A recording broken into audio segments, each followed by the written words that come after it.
जय जगन्नाथ स्वामी नयन पथगामी भव तुमे आस आज बुली जिबा श्री नीलाद्री बिहारी मंदिर।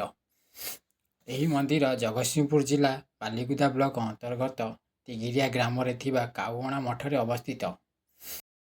यही मंदिर रे प्रभु श्री जगन्नाथ नीलाद्री बिहारी नाम रे पूजा पाती। एठार प्राकृतिक परिवेश अत्यंत सौंदर्यपूर्ण। एठारे पूजा पाउथुवा श्री श्री अनंतगादी आज को प्राय 300 वर्ष ऐतिह्यर पीठ। मंदिर चतुर्पार्श्व अत्यंत सौंदर्यपूर्ण। आउ हाँ, मंदिर कारुकार्य मध्य अत्यंत मनोलोभा अटे। आउ हाँ, मंदिर से सम्मुखें बही जाऊँगी अलका नदी, जहाँकि अत्यंत पवित्र अटे। जदि आपण एठाकू आसी नाहांती तेबे निश्चय आसंतु आउ दर्शन करंतु प्रभु श्री नीलाद्री बिहारी को।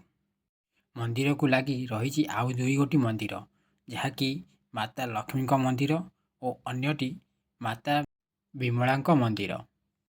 एठारे मध्य 12 मासरे 13 पर्व करा जाए।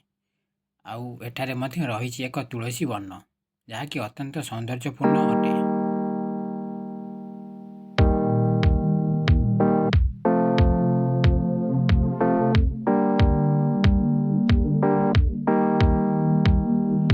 महाप्रभुंकर तुलसी वन।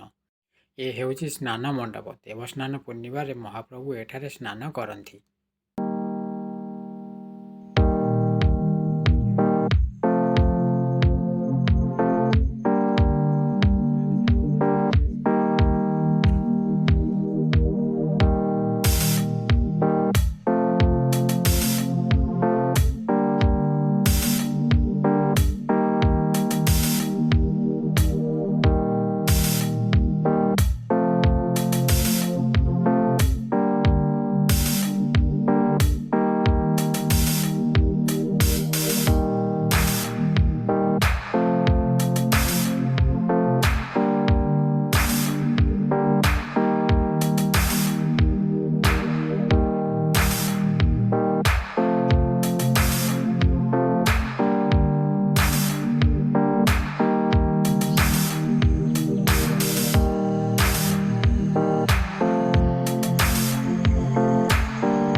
लगी अच्छी अलका नदी, जहाँकि अत्यंत पवित्र अटे।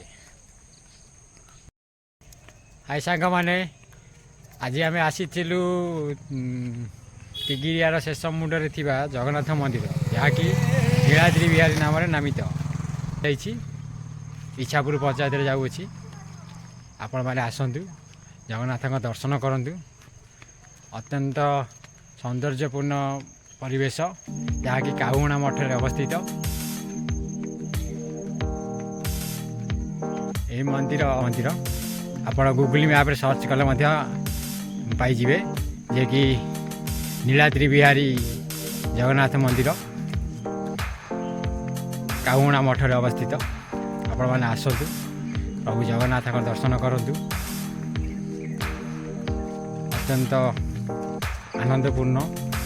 ये एरिया किछि वर्ष तले घंच जंगल रे परिपूर्ण था, जहाँकि कालक्रमे नष्ट हो जाइए। से जंगल ना ये गोटे मठ थिला, काउगणा मठ। से मठ भी अच्छी। ये गादी रूप महत जी थे गादी रूप पूजा पाँच। आसतु आसिले जगह देखिले जानवे कौन कौन अच्छी। आस तापर देखिया कौन हो।